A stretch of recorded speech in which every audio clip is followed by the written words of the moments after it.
Good morning, Gators. And welcome back to another edition of Swamp Talk. I'm Mark. And I'm Millie. Now for some announcements.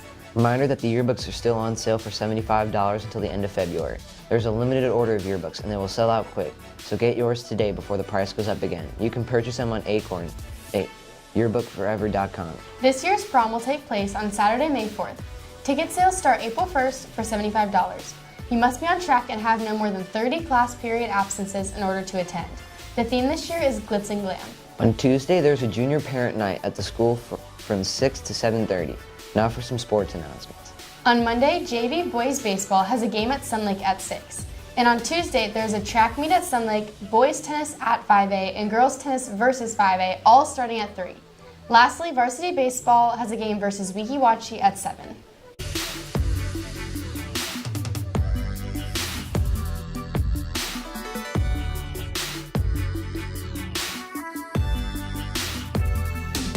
Now for a Black History Month segment. As we're in the middle of Black History Month, we like to remember some of the most influential black athletes. Muhammad Ali was an American professional boxer. He is nicknamed the Greatest. At the age of 18, Ali was the youngest boxer to unseat a heavyweight champion. Using his voice to power, the great Ali sometimes said controversial things that mainstream America was not yet prepared to hear, especially coming out of the mouth of a young black man.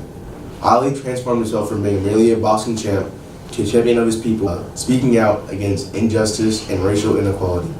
Frequently misunderstood by the media, which at the time was almost exclusively white, Muhammad Ali used his platform to address problems in the world that were being avoided before, which is one of the reasons why he is known as a great man in both in and out the ring.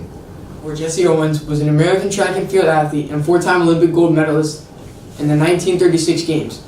Owens specialized in sprints and the long jump and was recognized in his lifetime as perhaps the greatest and most famous athlete in track and field history. He not only won 4 gold medals but influenced America in a way that others couldn't, by winning in Germany during the World War II era and giving hope for Americans in the war as well as for racial injustice at home. Serena Jamaica Williams was born on September 26, 1981. She's an American professional tennis player who held the top spot in women's tennis numerous times over her amazing career. She won her first major championship in 1999 and completed the career Grand Slam in 2003. In 2017, she defeated her big sister in the Australia Open to claim the 23rd Grand Slam singles title of her career. She showed that women will not be ignored in sports and continues to influence young girls by promoting the message to never be discouraged.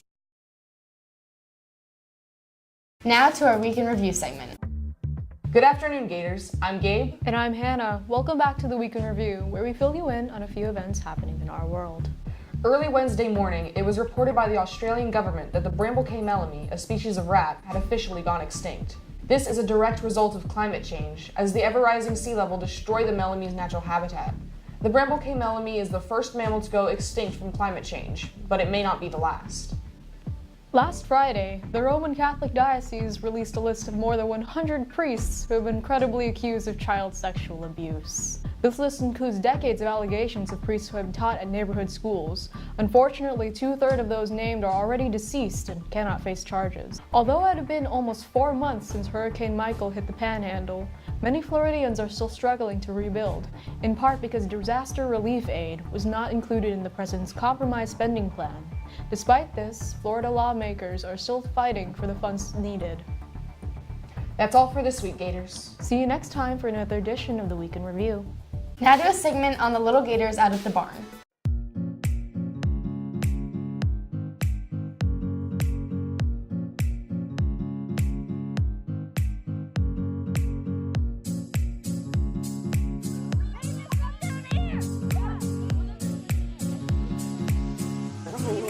This is not it.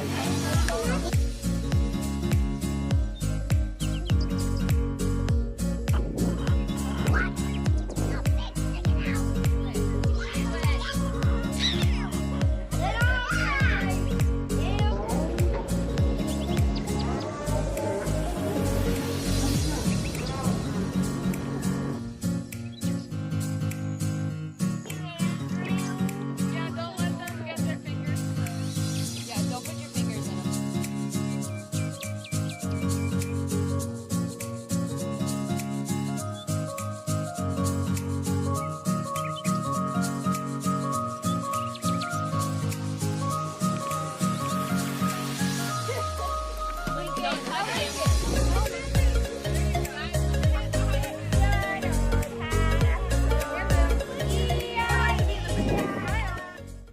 That's all for today, Gators. Tune in next time for another edition of Swamp Talk.